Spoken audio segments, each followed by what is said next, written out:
أعوذ بالله من الشيطان الرجيم. بسم الله الرحمن الرحيم. والنازعات غرقا والناشطات نشطا والسابحات سبحا فالسابقات سبقا فالمدبرات أمرا يوم ترجف الراجفة تتبعها الرادفة قلوب يومئذ واجفة أبصارها خاشعة يقولون أئنا لمردودون في الحافرة أئذا كنا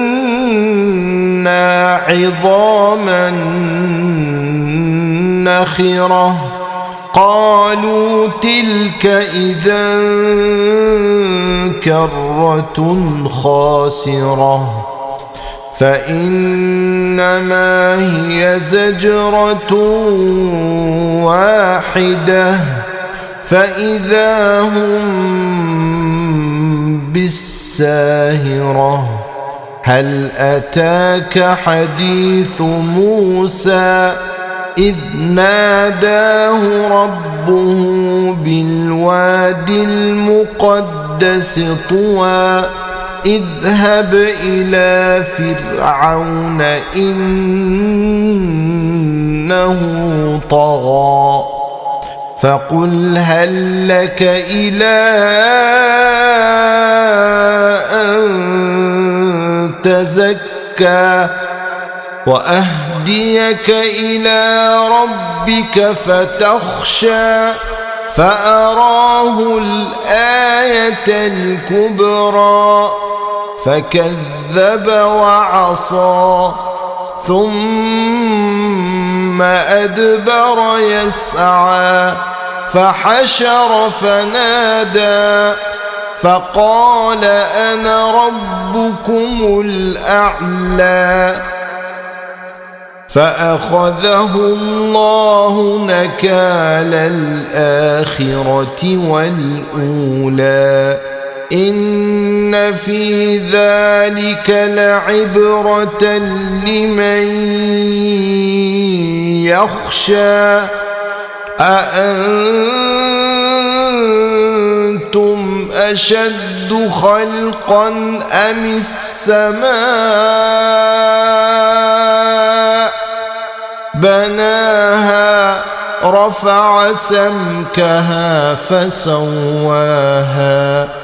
وأغطش ليلها وأخرج ضحاها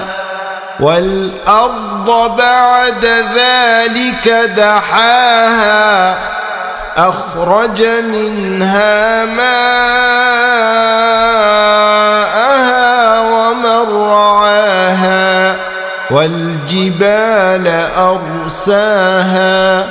متاعا لكم ولأنعامكم فإذا جاءت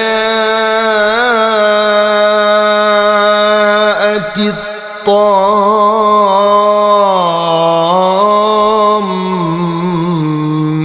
الكبرى يوم يتذكر الإنسان ما سعى وبرزت الجحيم لمن يرى فأما من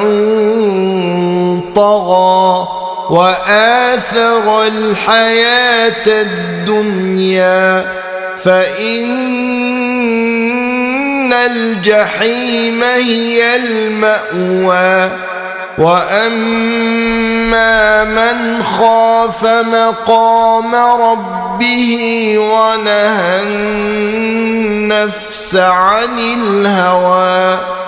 فإن الجنة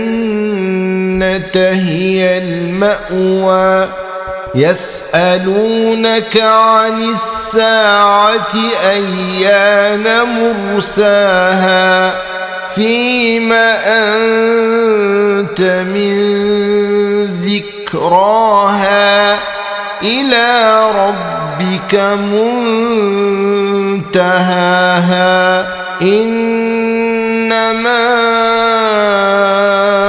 أنت منذر من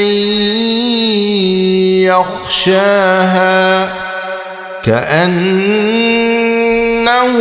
يوم يرونها لم يلبثوا إلا عشية أو ضحاها